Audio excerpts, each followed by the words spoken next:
surprised? You know what? Yeah, with the big decision with QB1, all the guys, we were all just ready to hear, who's going to be number one. And, whoever it is, whoever it's going to be, we're going to just get behind them no matter what. You know what I'm saying? Whether it was AR or Daniel. And obviously naming Daniel, the guys are now we know who's QB1, who we're rolling into the season with, and we're going to get behind them, support them any way we can. And what I've been telling the guys is the best way we can support the quarterback position is, everybody around him. Defense, offense, special teams, everybody got to do their job at a high level. And, we can take this thing very far. What have you learned about Daniel just going up against him when he's been leading that offense so far? No, yeah, just going against him every day. You never know if he's, high or low. He's always the same. Like, he goes up to the line of scrimmage, he's the same guy, calm, cool, collected, and he does a really good job with communicating with the rest of the offense and really making the right checks and stuff at the line of scrimmage. So he's been a great competitor. You're a vet. What's been your message to AR since the announcement? Yeah, I haven't been able to just really sit down and talk to him right now, but right now this opportunity. This is just this is a time period for him where he can really sit back and really develop on his skills at the quarterback position and mastering the offense. You know what I mean? He's just one play away.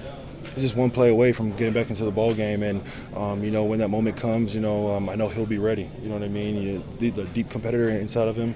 I know he really wanted the job really bad, and he was doing whatever it took to get the starting job. And we've all seen the progress in him this year, especially throughout this camp. Like I said before, this was throughout training camp one of his best camps that he put together. And we've all seen the progress in him, and it shouldn't. This decision shouldn't define him, and really take over and overshadow all this stuff that he's been able to do.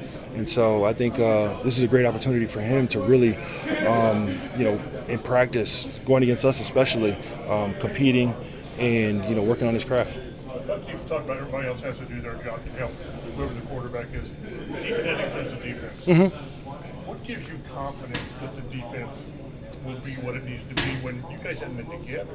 Yeah. Because of injuries, where's your trust in that? No, yeah, really the trust is just in the guys in the locker room. Like I know, everybody's out there. I know the work that the guys put in each and every day to be out there on the field, and the communication that we've had, throughout OTAs and training camp with the workload and being able to communicate the right things, and Lou just putting us in right positions to make plays, and the pure execution of things. I think that we can do some special things on defense, especially with the new additions that we added on the defensive side. So I got a lot of confidence in our group, and I know that we're going to put our best foot forward come Sundays.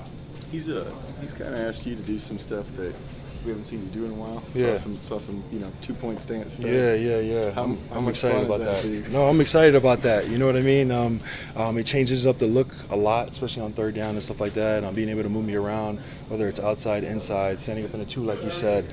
It can really showcase more of my abilities and what I can do that I haven't been able to do the past couple of years. So I'm excited about that a lot.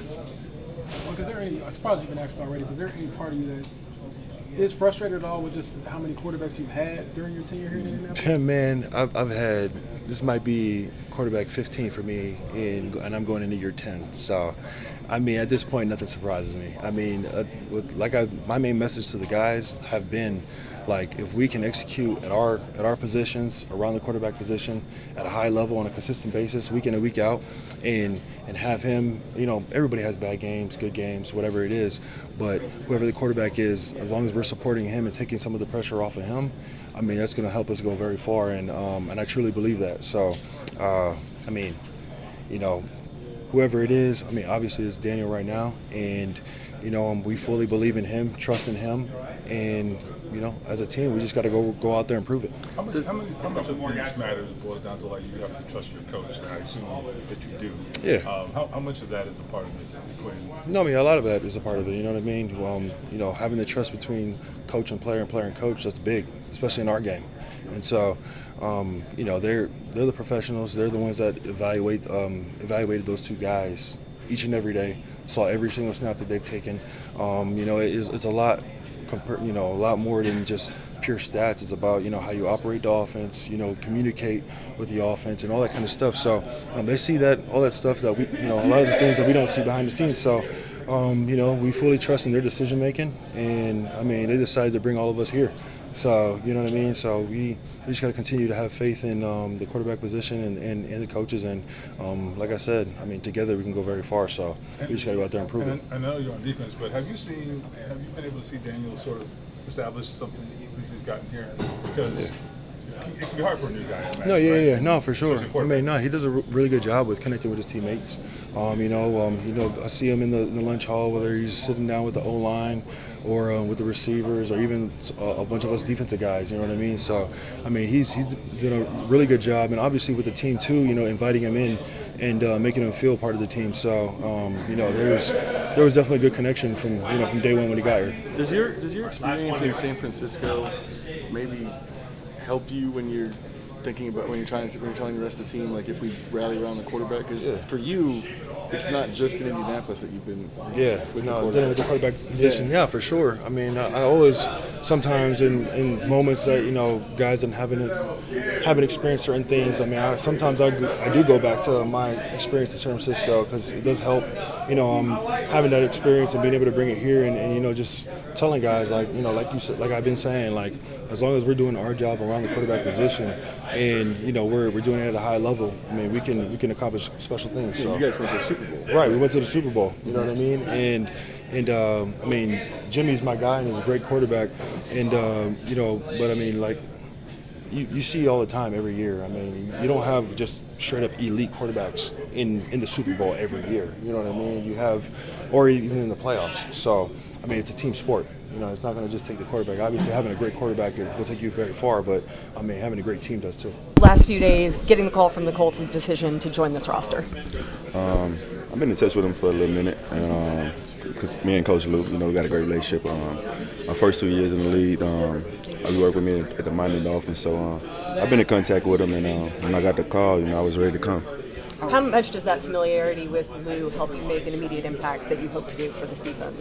Well, it means a lot, man. I'm familiar with him, he's familiar with me, he know my game, and I expect what he's going to call, so I was just excited for the opportunity, just ready to come play. What's the wait been like to get the call, to get the confirmation to come in? Say that again? What was that wait like, though, for you, waiting for that next opportunity coming off of the injury?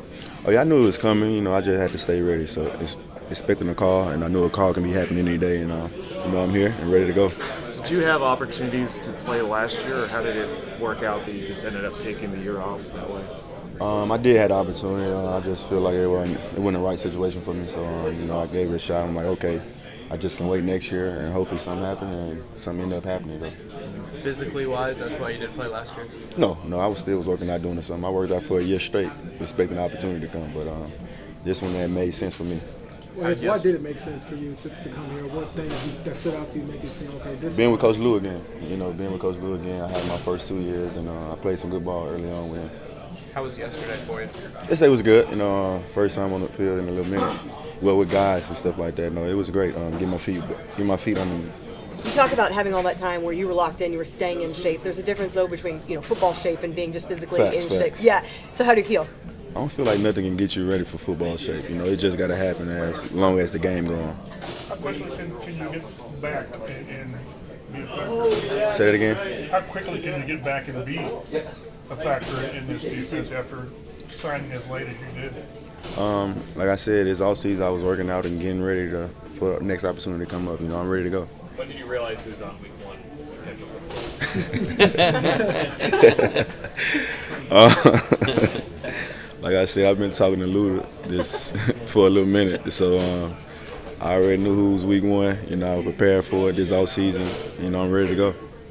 In those conversations that you were having with Lou, what did he tell you about the guys who you would be playing alongside? I looked at the roster already, and like Buckner, Ward, and Chris also, Kenny, certain guys that I watch on the other side, just looking at them play their game and stuff like that, and playing at a high level. So I knew they had some guys around here that can ball. I just want to help them guys do whatever I can do to help the guys win.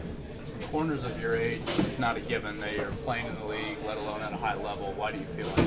Say that again? Corners of your age, not a given they're playing in the league, let alone at a high level. Why do you feel like it'll be different for you? Just because older corners, you say older corners, yeah. Not a given, the plan. I feel like that's people's perspective, though, man. I think it was a guy like Gilly. I think probably year 10, he was the defense player of the year. And you know, it depends on how you preparate and how you take care of your body. You know, you played at a high level, you know how the game go. You've been in the league a minute, and it's really mentally for the guys. I feel like when you get older and stuff like that, there's not as much, you know, using your speed or use your athleticism. Lou described you as like an elite interceptor. How much of that you think is like instincts versus also just knowing a lot of football and playing a lot of football? That's what I thrive off, man. Picking the ball off, giving the ball back to my offense. You know, I want to continue to do that. Do you remember the picks of Andrew back in 2018 here? I definitely do.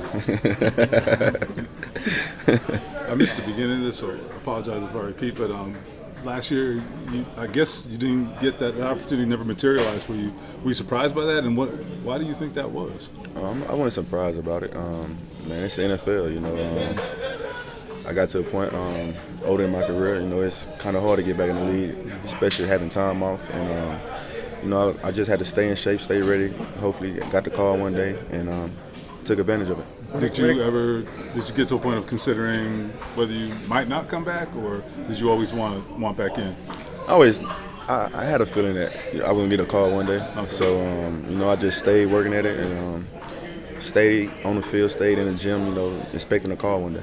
When it comes to waiting for that opportunity, I mean, do you feel like did the lawsuit play into that at all about, you know, why teams may or may not have wanted to sign you, and how did you address it with teams when they did ask about it? It was cleared up, so you know, the teams definitely asked about the lawsuit and stuff like that, and you know, I feel like it played a part of it, and they was wanting to wait till all the legal battles over with. If Lou needs you to play 50, 60 snaps week one, For sure. Yes, sir. What are you still hoping to accomplish at this point in your career? You know, continue playing good ball, continue being a good teammate, and like I said, come in here and make some plays. Season games, fighting, you know, for that roster spot. For the guys who are going to see significant time on Saturday, what do you, as a leader of this team, try to instill in them, the message that you share with them about the opportunity that they have? Man, just have fun, you know. Obviously, don't let the moment be too big. We put all the work and the preparation in during the week. I see how hard a lot of these young guys are. You know, I know it's tough for them, especially, you know, when they're not getting a lot of reps in practice. I tell them, look, your time is coming, and when you get your opportunity, just don't miss. You know, just play hard, make plays, and, you know, we can figure everything else out at the end. So, unfortunately, by nature of injuries, there have been a lot of opportunities that have presented themselves. What do you tell those guys about the opportunity that they have? Just take advantage. You know, I think sometimes coming from college, I don't think, you know, young guys always are able to grasp how rare an opportunity to play, the opportunities with the ones, or, you know, and chance to really go and show their capabilities as a defender or offensive player in that type of setting. So I really just try to tell them, go take advantage of it. You know, trust you who you are. At the end of the day, it's just football. Go out there, have fun, play your game, and just be yourself. You know, that's what you want to do. What did you make of just the quarterback battle and Shane having to make a difficult decision? Just, you know, how did the locker room kind of react to it? What would you say? You know, it was definitely, you know, something to keep track of. I mean, you know, watching those guys battle and compete, you know, I definitely felt like they both was handling it the right way, Anthony and Danny, just as they was going about their work. Obviously, they got two different personality types, but I definitely could see them pushing and making each other better, which was best for the team. You know, honestly, just from my point of view and seeing the locker room, I mean, I feel like a lot of this team is ready to go. This locker room is ready to go. I think we believe a lot in ourselves and who we are as a team, and we just trusted, you know, Shane to make a decision, and whoever he gave the keys to the car to was going to put us in the best position to win. So, but that's not to say that, you know, obviously we're not believing in Anthony. You know, I'm a firm believer in who he is and the type of player that he's capable of being, but you know, every situation is just an opportunity for growth. So he's got to use it like that and continue to grow, and we're going to continue to go and get better. So. Did you have any advice for him at all? I don't know, maybe, you know, he played defense, I don't know if he went there.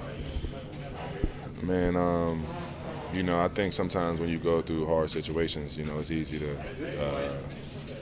you know, look at those things and try to figure out why you're here. I think the first thing you got to do is hard truth, hard accountability. You got to look at yourself, regardless of how it is, whether somebody righted or wronged you. You got to look at yourself and figure out why you was in that situation, and then just learn from that. Continue to grow. The opportunity is going to come. It is what it is. He's too talented, too young. It's going to come. You know, like I said, I still firmly believe in who he is as a player in this league. And you just got to keep going, keep grinding, because when the opportunity comes, you got to be ready. So. Is it frustrating to have another quarterback change, or do you just kind of roll with it and move on? I mean, to be honest with you, every situation is just so different. You know, I mean, I've been seeing all the stuff about all the. I mean, Brian Hoyer played one game, so it's not that big of a deal. But I don't know. I just look at every season. Every situation is completely different. You know, you obviously want to continue to grow. You want to continue to build, but all I can do is control what I can control. Continue to try to help the defense. Gel together and come together on this new system, on this new leadership, and put the best product on the field that we can. So. I know you like to, obviously chirp back and forth when you're playing defense, but so have you seen that competitive nature come out of Daniel when you're going up against him in practice? Daniel tries not to talk, but I could get anybody to talk. So, yeah. So I know the Bud's depressed with Daniel, so he lets it out just a little bit. But I mean, obviously, he's got his different type of approach to the game. A little bit more cerebral, and he's going to lead and talk back in his own way, which is funny. But he's still getting to know me, so I'm gonna keep growing on him. Did you face him in college? No, I didn't. I watched him on film though. When he played Notre Dame, we played him the week afterwards. I remember watching him a lot. So. See, how are you feeling? I mean, this month has been a little unusual for you from a normal August in terms of the reps and everything. So how has it been for you? Man, it's funny. I was just thinking about this, but I'm just on that path to perfection, and I've been telling my team as well, the linebacker group, just the amount of detail it takes to really be great, and I'm on my way. It's a little frustrating. I'm used to just out working everybody all summer and just running myself to death, but obviously I had a different path this year, which is giving me opportunity for growth. So just trying to take advantage of the chances that I have out there now. Just thankful that I'm out there with my teammates, able to go through these days with them, because that's what means the most to me. And just keep trying to be the best version of myself every day. That's all I can do. Will week one be an unknown at all for you physically, or do you feel like? Football is football, and I know Miami, so I'm going to figure them out. You guys are so upbeat on this defense and what it can be and the growth of Lou, but you haven't been together at all. Does that, make you kind of curious what this might be, or are you just confident in what they've put together, what you put together? Well, to say, I think we have been together to an extent. I think when you get to a certain maturity in the league, I feel like those walkthrough reps mean so much, and we've had the opportunity. I mean, I've been doing all the walkthrough reps with this one group, with Cam, with Kenny, with Nick, with Mooney, since the beginning of training camp. I was very in tune throughout all of OTAs, learning the language, getting stuff too. Now, obviously, there's a learning curve that I got to continue to push through and stuff like that, but we've got a good chance of getting reps together, getting that comfortability, building that chemistry, which I'm assuming you're referring to, that really makes you great. So I do think we have had some time together. We start learning our communication on the field is starting to take that next step. I'm starting to realize that the last couple of days. Obviously throwing X into that fold is a little bit of a curveball, but obviously he's a vet. He's an all-pro player. He's a Pro Bowl player. He understands what it means to be great. And Mooney has done a good job of helping him along too. So we still got a few weeks to continue to work that through. I think it's going to be one of those situations where we continue to grow and build throughout the season, but I have no doubt we can be ready. When you are getting used to a new defensive coordinator, what does the presence like Bucket Grove in the core of the defense mean for just kind of getting everyone up to speed and getting this defense to start fast? Well, it's beautiful when you got the interior of your D-line to be so stout and so strong. Obviously, those guys, their leadership presence. Personally, I feel like the D-line has been setting the pace for the whole team, whole defense, this training camp, and I think that bodes well. And to be honest with you, the way Latu has been playing and him coming on and taking that next step is going to be major for our team. So I think it's a lot of room for us to go, and I'm looking forward to putting that product on the field. It's like pretty rare to have those, two guys of that caliber play together for 6 years now. I mean, you play behind them for most of it. Like, do you ever catch yourself like being like, I can't take these guys for granted because they are so good up front? Oh, I mean, you can ask them about Christmas every year. I'm blessing them boys for sure. I'm taking care of them boys for sure. I need them. I mean, I don't lead the league without them. I'm not the player I am without them. I always appreciate my D-line from Bargrove, Tyloo, Samson, Quiddy, all those guys, Latu, those guys do so much for me, the things that they do. I mean, they're competitors, man. They know I'm a dog. I love all the dirty work that they do. They know I love the dirty work, so we in there together. But yeah, no, I think that D-line room is definitely special. It's taking that next step, and like I said, I feel like they've been leading the way, so they're setting that pace.